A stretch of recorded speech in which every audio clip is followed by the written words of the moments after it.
let me tell you that I think this is an extraordinarily important issue, and I am delighted we have the chance to talk about regulatory modernization, and particularly the things that are taking place at the federal level.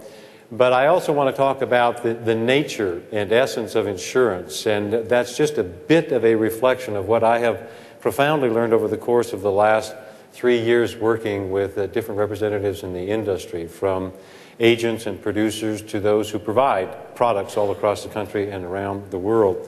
It has revealed to me that the business of insurance is incredibly unique, and in many ways is responsible for providing the glue that holds our society together.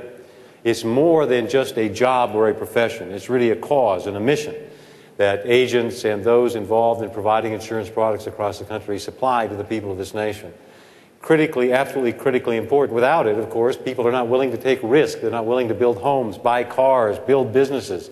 Whatever it is that is insured in our everyday lives that sometimes we take for granted, at least I did up until I got involved in working with members of this industry, we now realize, of course, is absolutely critical and essential to our American way of life. And in many ways, I think, is an underpinning for our form of democracy and freedom. So you have my great admiration and my gratitude for what it is that you do on a daily basis. I quite frankly think that the core purpose of what agents and producers do day in and day out is to deliver a promise to their customers as agents of insurers across this country, and they reveal on a daily basis the value of insurance in our society. I've also found, to be very honest with you, when we talk about making certain that we have consumers who are properly represented all across the country, that even more so than those who work for insurance companies or insurance regulators, agents are at the front of the line whenever it comes to making certain that consumers are properly protected across this country, and I would thank you for that as well. So insurance agents and the business of insurance, in my judgment, clearly serve the well-being of the public in so many ways. It's difficult to inventory them all. And I have learned over the course of the last 3 years that without private insurance functioning in the atmosphere of private market dynamics, we simply don't allow for anything else to work. I also learned early on in my career serving in public office that state-run government enterprises, as much as I have respect after having spent 27 years in government in one fashion or another, do not operate as well as private sector enterprises. And the more opportunity within a properly regulated climate we can provide for companies and people, agents, producers, insurance companies, to operate pursuant to that initiative and creativity, the better off we are ultimately in driving sound products and good choices to consumers all across the country. It is with that notion in mind that I come before you as an advocate of optional federal charter, and I would emphasize it is optional. Not every company in this country would choose, not every agent would choose to be licensed nationally. But all of you know, as I know, that this world is changing very rapidly. Capital markets and financial products integrated not only on a state-by-state basis, but internationally, globally. We have a planetary economy, and we are very much inescapably involved in that planetary economy. And if we cannot export as many products and services as we import, then at the end of the day, it is American families who suffer the consequences of not being involved in global trading that ultimately benefits our people all across the United States of America. Insurance products are easily exported. And particularly when you have the most sophisticated market in the world, you ought to be exporting as many of those products to as many parts of the world as possible. Just one of the companies that I work with on a daily basis ends up in 170 different countries, and every single dollar of product sold outside the borders of the United States of America inures to the great benefit of American families here. It diminishes the negative balance of trade that we experience with with so many other parts of our economy. So I would begin with the understanding, as a former state official and a government employee for 27 years, that I have the utmost respect for the role that states play in insurance regulation. And, of course, I would presumably begin any discussion with the understanding that anything not expressly delegated to the federal government ought to be retained by state governments. It is only when there is a national urgency or imperative that exceeds the prerogatives and the opportunities or abilities of individual states to respond, that I think that the federal government ought to contemplate any kind of intervention.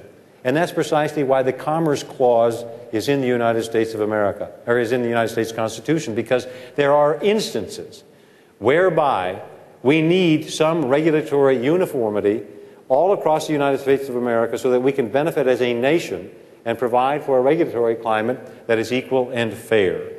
And that is primarily what drives our group of companies and those that I work with on a daily basis to support the notion of optional federal charter. I might parenthetically make note of the fact as well, and although I can't attribute it at the moment, I'm certain that I have a verifiable source and would be glad to supply it to you at a later moment in time should you demand it, that even to this day, even though there has been a dual regulatory system for banks in this country since the Civil War, we have had state-chartered banks and federally chartered banks for a long period of time, providing different commodities, different products, and different venues, that to this day, most new banks that are chartered in this country choose to be chartered as state-chartered entities. You have to remember that an overpowering number of companies, and this nation is fueled by smaller businesses and will remain so, in my judgment, for a long period of time, at the end of the day choose to remain in that particular environment. And so when I talk about an option, that's how we see this particular issue being presented to Congress and to the individual states for individual companies or agents or producers to make that particular choice. Let me tell you, too, that when it comes time to drive products to market and to offer the people of this country diversity and cost savings, as you might imagine, it gets very difficult to do that with the highest degree of efficiency when you have 56 different regulators.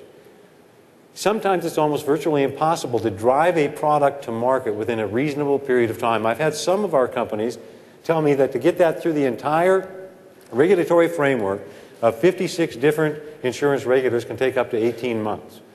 And as a consequence of that, at the end of the day, you know that you can't be as competitive or creative or innovative as you otherwise would be. Now, I've probably stretched the limit of my opening comments, but let me conclude with a quote, because Commissioner Prager mentioned that state regulation is working, and I've worked with insurance commissioners for a long period of time, and several in the state of Montana, and I can tell you genuinely, they are extremely well-intentioned and work extremely hard, and what they do to the best of their ability. But it is not enough in this changing world, in our judgment, to have that as the only opportunity for there to be a regulatory control that assures solvency and ultimately provides a good product to consumers all across the country. And let me share with you something that was said back in 1871 when the NAIC was founded. This was the intention of well-intentioned insurance commissioners 137 years ago. And I quote George Miller, who was the New York Insurance Commissioner.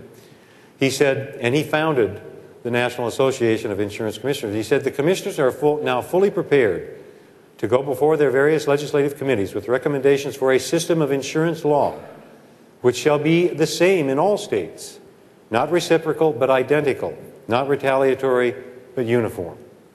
Now it's 137 years later, and we still have these challenges of isolated markets being created through a process of isolated regulation. Now, it's not that it's deleterious to virtually every company in this country. In fact, I suspect that a minority of companies that want to do basis on a planetary scale will seek an optional charter. But I wonder how many in this room wouldn't seek a national charter to be an insurance agent or a producer that could sell in virtually every jurisdiction in the United States of America. So those are the core arguments that are being discussed before Congress presently, that we're discussing back and forth. I don't know what form or shape it ultimately will take, but I do believe that the dialogue that we have is critically important to us ultimately making a sound and thoughtful decision.